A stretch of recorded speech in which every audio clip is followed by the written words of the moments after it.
Oi, pessoal. Então, eu vou dar prosseguimento aqui no segundo desenho do crânio, na posição de 3/4, tá?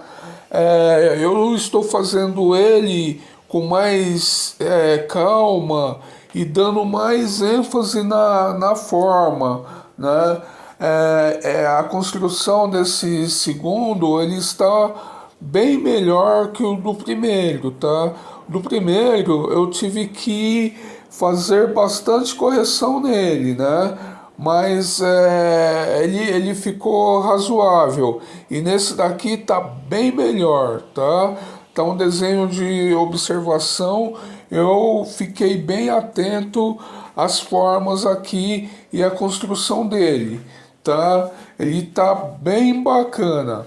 Pessoal, não esqueça de dar um like no vídeo e também de se inscrever no canal, tá? A exemplo do primeiro, quando chegar aos 12, eu vou interromper e vou fazer o acabamento e as correções, né, imprecisas, tá? E vou fortalecer mais as linhas, tá bom? Valeu, pessoal. Um abraço. Até o próximo vídeo, tá bom? Um abraço. Tchau, tchau.